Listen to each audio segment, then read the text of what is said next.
अस्सलाम वालेकुम, welcome to my channel. Starting with the name of Allah who is the most merciful and beneficial. आज के हम lecture में डिस्कस करेंगे व्हाट इज़ डायलेक्टोलॉजी, और हम देखेंगे कि ये डायलेक्टोलॉजी का टर्म में मोस्टली किस लिए यूज़ होती है और उसके एग्जाम्पल और एक्सप्लेनेशन को देखेंगे। तो पहले तो हम बात कर लेते हैं कि डायलेक्टोलॉजी की टर्म किस लिए यूज़ होती है।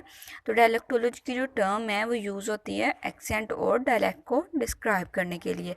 अगर हम देखें कि डायलेक्टोलॉजी होता क्या और इसमें हम किस चीज़ को स्टडी करते हैं, तो इसमें हम स्टडी करते हैं कि how sounds words and grammatical forms very with in language.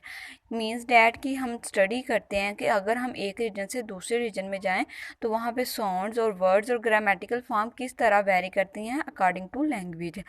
For example, जैसे जैसे हम एक इलाके से दूसरे इलाके की तरफ जाते हैं तो हमारी जो लैंग्वेज समझने की कुव्वत है वो कम हो जाती है, यानी कि एक रीजन से दूसरे रीजन में जाते हुए वो कम हो जाती है, उसकी परसेंटेज कम होना शुरू हो जाती है।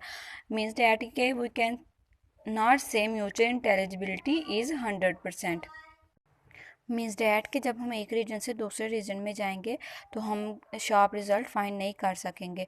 अगर हमारे पास किसी भी रीजनल लैंग्वेज में डिफरेंट डायलेक्ट होंगे लेकिन सेम लैंग्वेज होगी तो हम अंडरस्टैंड कर सकेंगे, ये हमारे लिए अंडरस्टैंडेबल है।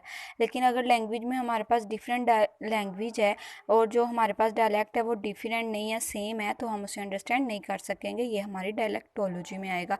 Thank you so much for watching. If you like please subscribe and share my channel.